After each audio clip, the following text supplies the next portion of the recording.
ایک ہے انفرادی بندگی، ایک ہے اجتماعی بندگی۔ اجتماعی بندگی جب تک نہیں ہے، انفرادی بندگی عبادت ناقص ہے۔ نماز میں ہم نے کہہ دیا ایاک نعبد و ایاک نستعین، باہر جا کر کسی اور کے قانون کی پیروی کر رہے ہیں۔ ہمارے ملک میں کسی اور کا قانون چل رہا ہے، اللہ کی کتاب سے کوئی سروکار نہیں۔ سارا معاشی نظام یا نقد کے سود پر یا زمین کے سود پر،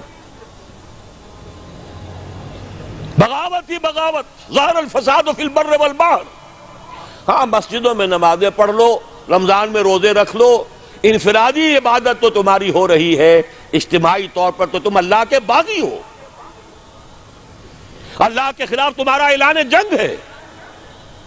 اگر سودی معاملے سے باز نہیں آتے فَاذَنُوا بِحَرْبٍ مِّنَ اللَّهِ وَرَسُولِهِ، باز نہیں آتے تو اللہ اور اس کے رسول کی طرف سے الٹیمیٹم ہے تمہارے خلاف۔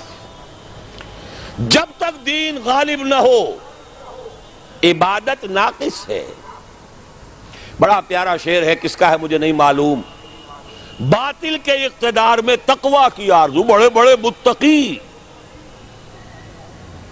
سب زندہ دار، وہ جو اقبال نے کہلوایا ہے ابلیس کی زبان سے، خال خال اس قوم میں اب تک نظر آتے ہیں، وہ کرتے ہیں اشک سحرگاہی سے جو ظالم وضو۔ ایسے لوگ موجود، لیکن پوری قوم اللہ کے خلاف جنگ کر رہی ہے، پوری قوم بغاوت پر ہے، مملکت اور اس کا قانون بغاوت پر مبنی ہے اللہ کے خلاف۔ جب تک کہ پورا دین قائم نہ ہو عبادت ناقص ہے۔ یعبدوننی، جب ایسا ہو جائے گا تب میری عبادت کا حق پورا ہوگا۔ لا یشرکون بی شیئا، اور اس وقت پھر وہ میرے ساتھ کسی کو شریک نہیں ٹھہرائیں گے۔ آج کس کو ٹھہرایا ہوا ہے؟ سیاسی اعتبار سے عوامی حاکمیت،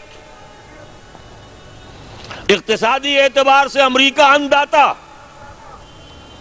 جو حکم آ جائے آئی ایم ایف کا، وہ بے نظیر ہو یا کوئی اور با نظیر آ جائے، سب کو ماننا پڑے گا۔ ہم تو در حقیقت نہ معلوم کتنے معبودوں کی بندگی اس وقت کر رہے ہیں۔ یہ بندگی مکمل اسی وقت ہوگی لا یشرکون بی شیئا کے ساتھ، جبکہ پورا نظام زندگی اجتماعی بھی اللہ کے قانون کے تابع